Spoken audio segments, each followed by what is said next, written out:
Hello, beautiful souls, and welcome to Come Grow Spiritually with Me, Tarot Edition. If you are new here, welcome. I'm so excited that you found this space.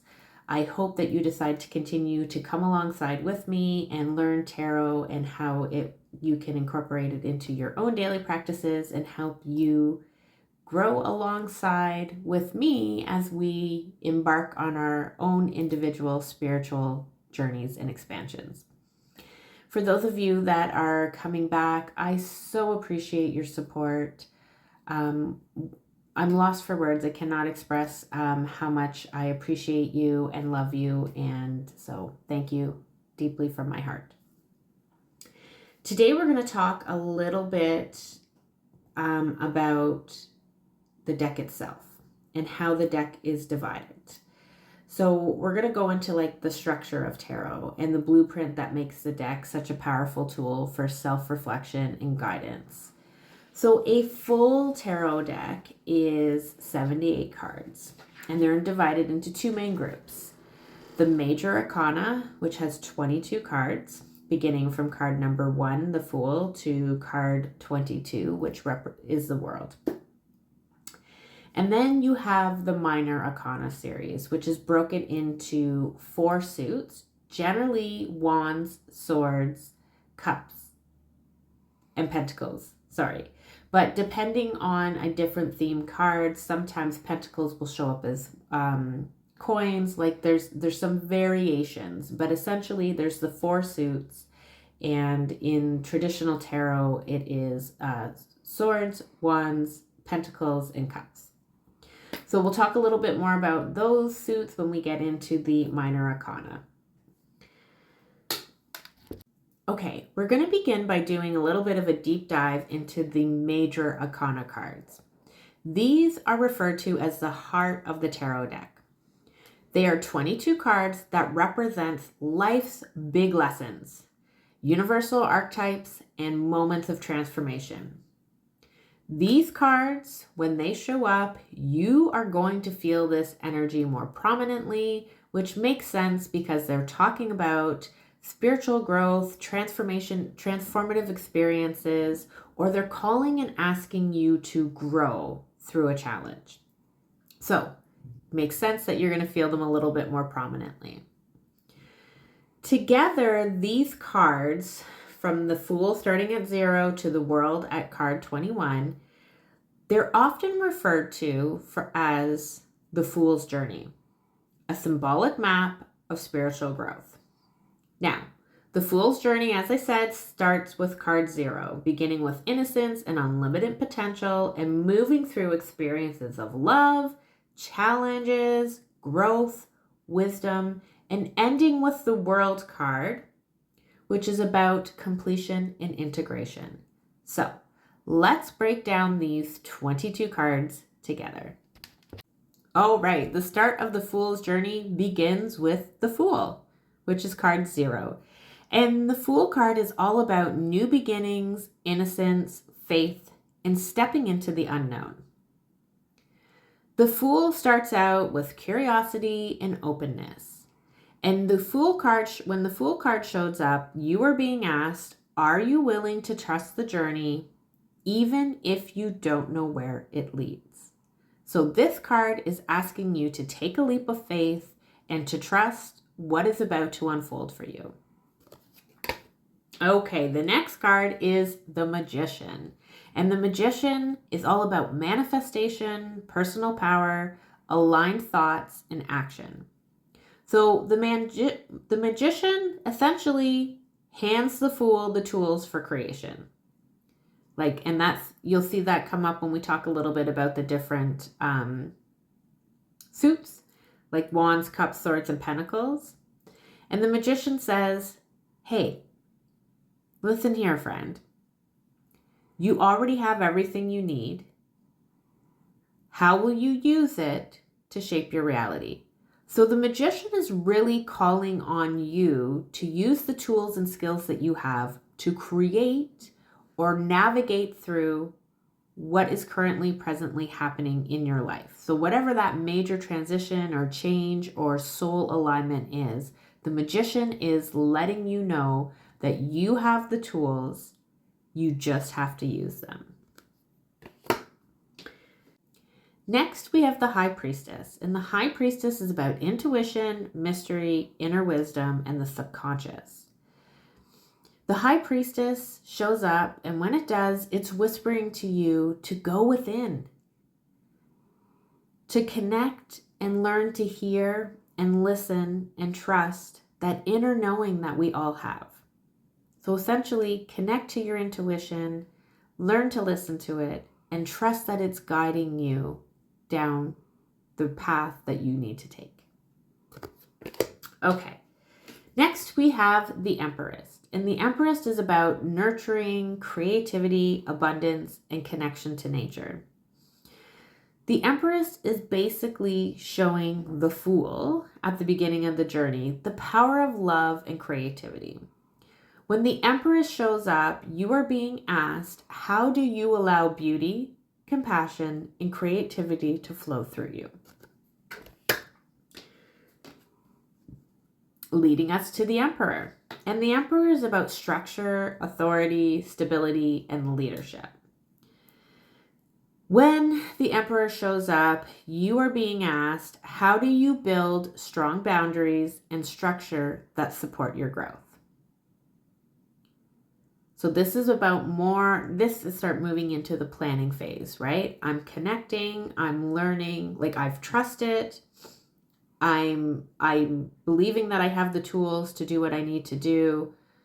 I've connected to my intuition and my inner knowing, which will guide me. I'm allowing myself to embrace my creativity and my compassion and allow that to flow through me. And then the Emperor comes in and says, okay, now let's start to put building blocks in place so that you have strong boundaries while you continue through this process.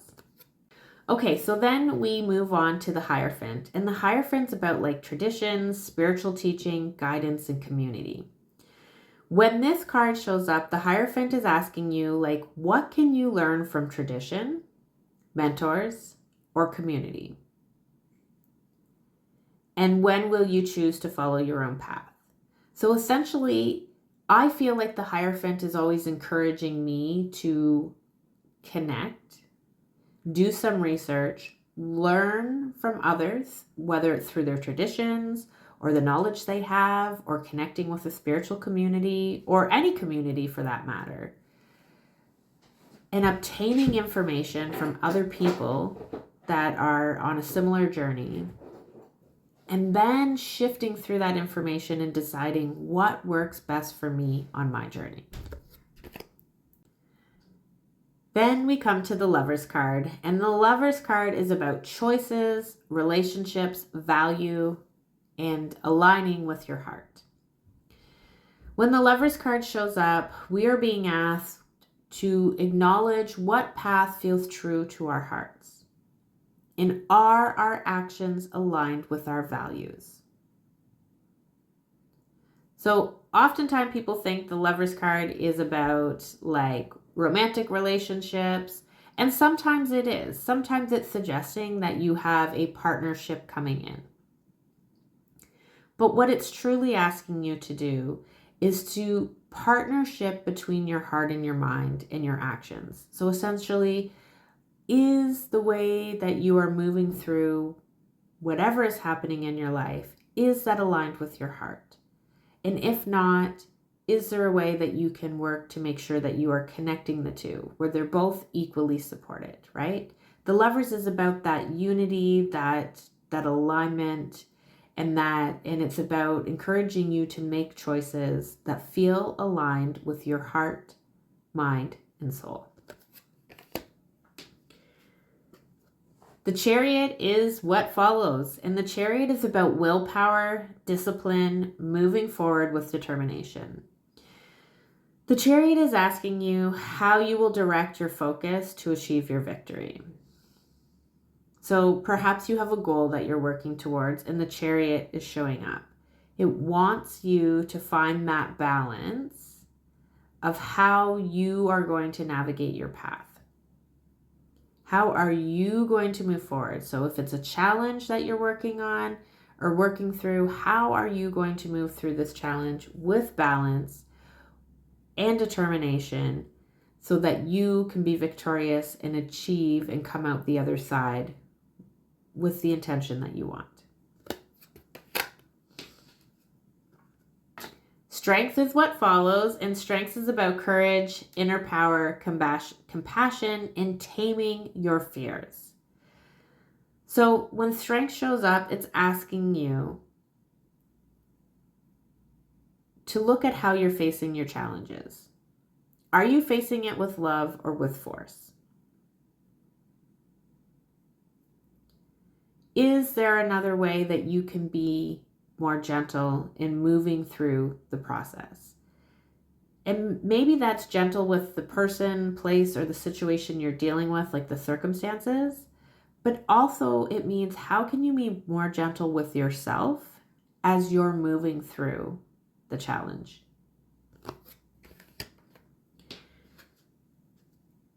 Next, we come to the Hermit. And the Hermit is about inner reflection, solitude, and searching for truth.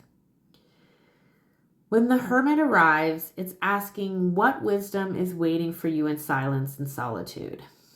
It's often representing that you may need to remove yourself from a situation or allow yourself some time to step away in solitude and just have some time for you to figure out what your thoughts are and reflect on how you're feeling about a situation, right?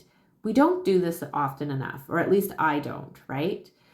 It's important that sometimes we need to step away from the situation or step away from our, the busyness of life and everybody else's opinions and things like that, to step back and give ourselves some time to actually truly figure out, what is it that I feel? And so that's why it's important when you see the Hermit card to give yourself an opportunity to step back and search for the wisdom in your silence. The Wheel of Fortune is what follows next. And the Wheel of Fortune is about cycles, it's about change, it's about destiny, and it's about the ups and downs of life. So when the Wheel of Fortune shows up, the card will ask you, essentially, are you resisting change? Are you embracing change? Are you allowing the wheels of destiny to turn? So it's really asking you to take a step back.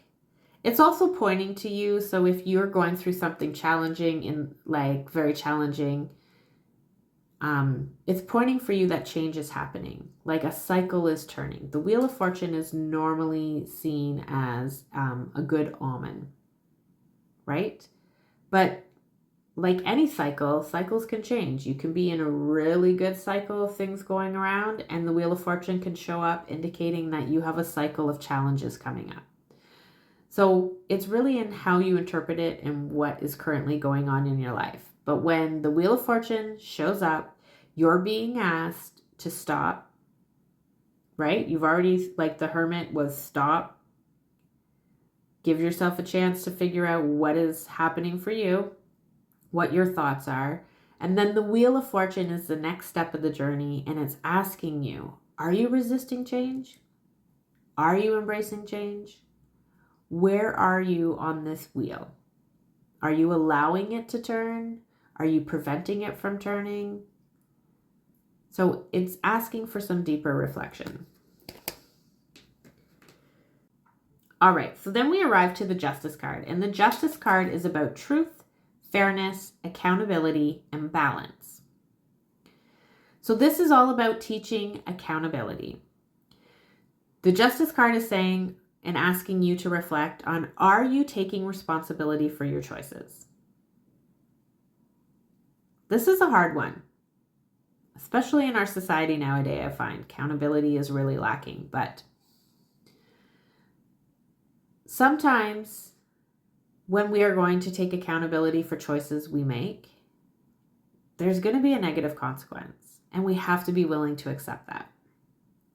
And it's harder for us when that's the case to take responsibility when the consequences are going to be negative, or it's going to have us seen in a light that we don't want to, right? But it's part of the journey and it's part of the growth. You can't move forward if you don't take accountability. So when this card shows up, you're being asked to reflect on, are you taking responsibility for the choices that you're making? We are followed by the Hanged Man. And the Hanged Man is about surrender, allowing new perspectives, and letting go. So the figure is upside down here, and they're being asked to see the world from a different perspective, right? From complete reverse. So you're being asked, can you release control long enough to see things in a new way? So can you let go of that old idea, that old thought, that old pattern, and look at it from a completely different perspective? So when the Hangman shows up, you're being asked to reflect and see it from a completely different perspective.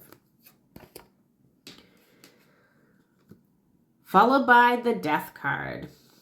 The Death card does not mean literal death, although sometimes I'm sure it can. But that's not its meaning.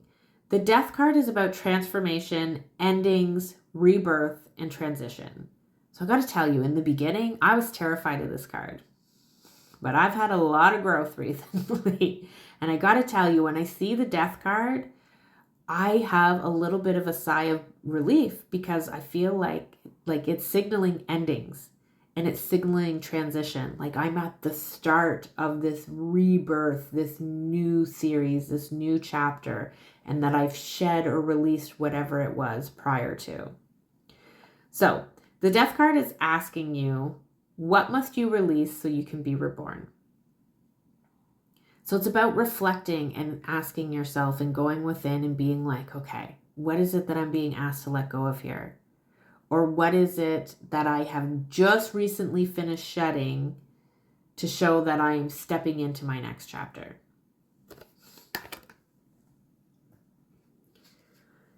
The Temperance is all about balance, harmony, patience, and blending opposites. So after change, the Fool finds balance. That's what we're going to go with. So the Temperance is asking you, how can you integrate the lessons you've just learned and create harmony? So it's really about blending the two. It's about creating that harmony. It's about bringing the lesson you've just learned forward with you and moving into the next chapter with peace and balance. Next, we get the Devil card. And the Devil card is about attachments, shadow work, illusions, and breaking free. So we all face temptation and illusion. And when the Devil card shows, it's asking us to reflect on what chains are we clinging to. So what old patterns, what old thoughts, what old beliefs, and are you ready to set yourself free? Because whatever you are clinging to is holding you back on your path of moving forward, whether that's spiritually, whether that's emotionally, whether that's in a career, like a career path or any path in your life. The Devil card is representing that there is something that you need to acknowledge that you are holding on to that is preventing your growth.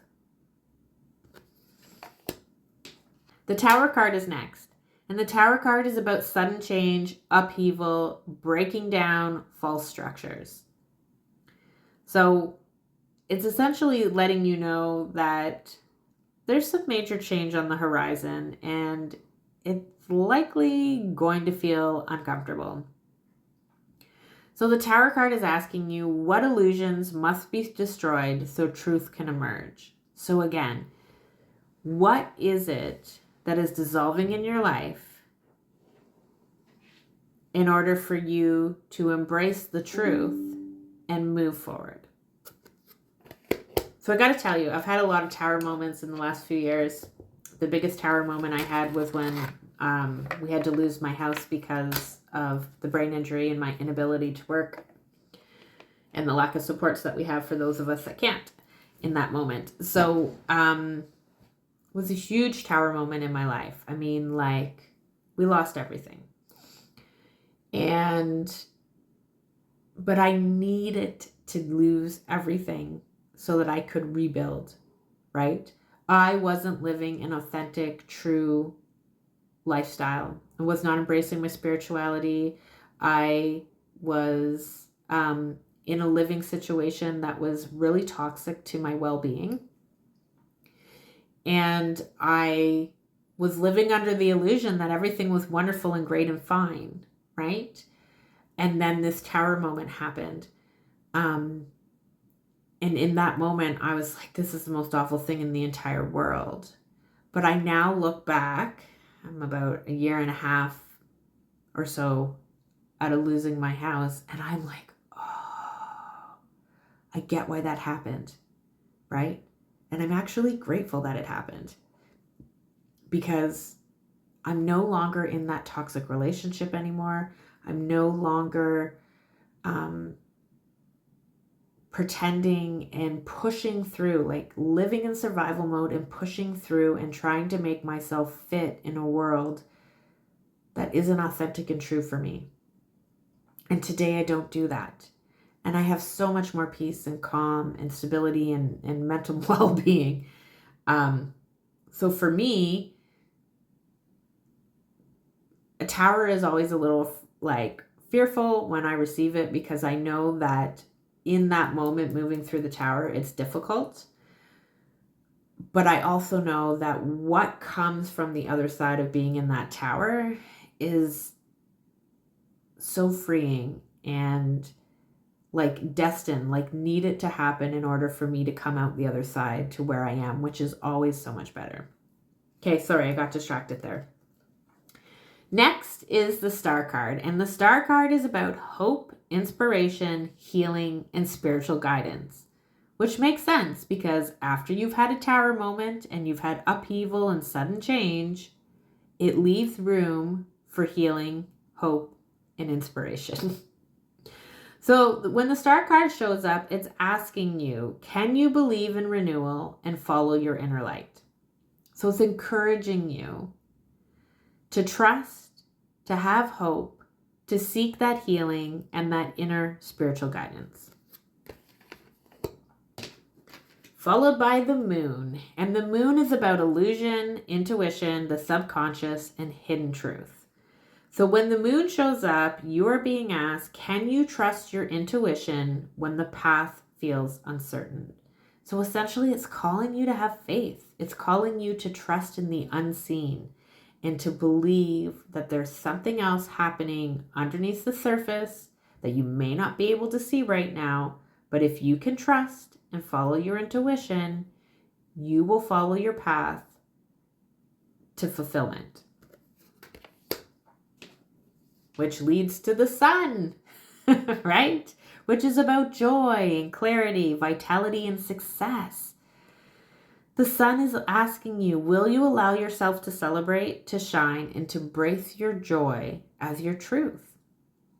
So if you follow your intuition and you go through and just take that path that feels uncertain, it's going to lead you to the success and the joy that you're seeking.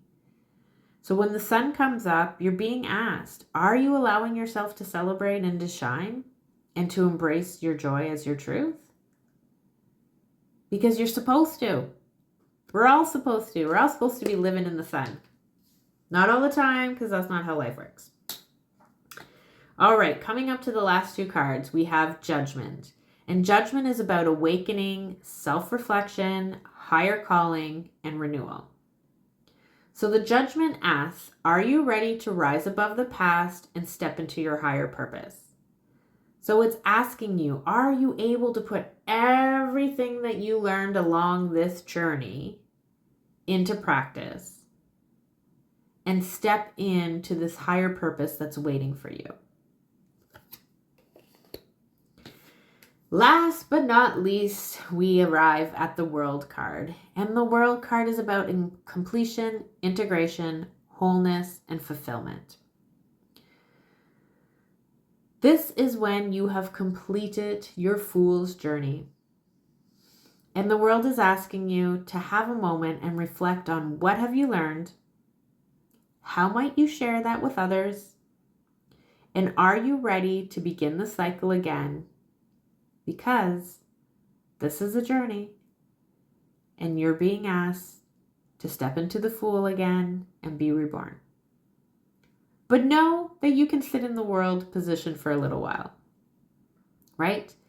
The key is when you're ready to begin the cycle again, right? So don't think that this shows up and, oh crap, I have to start the journey all over again. Absolutely not. That's not how it works for most of us. I'm not saying that you won't be challenged again, because you're going to.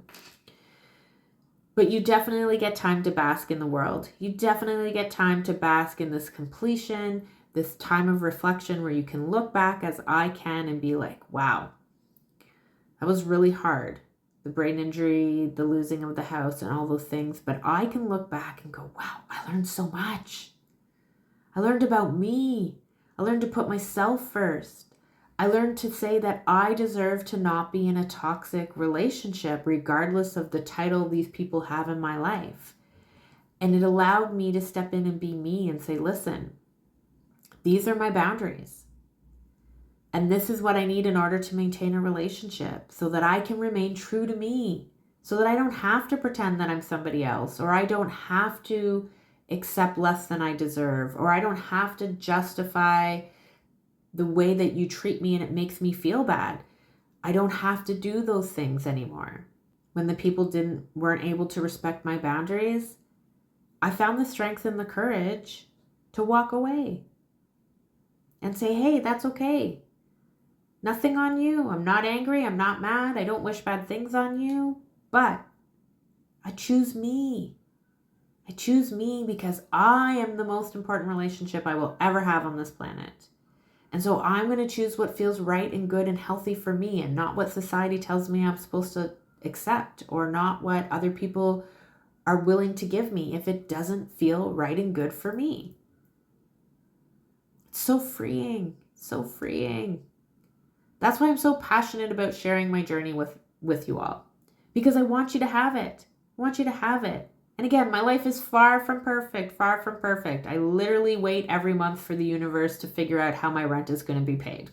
It's been happening for about 10 months now. I'm not going to lie. So my life is far from perfect, but it's so much better.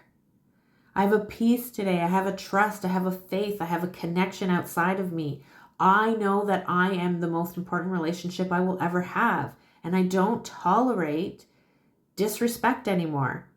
I don't give disrespect. That's not who I am. It's never who I've been.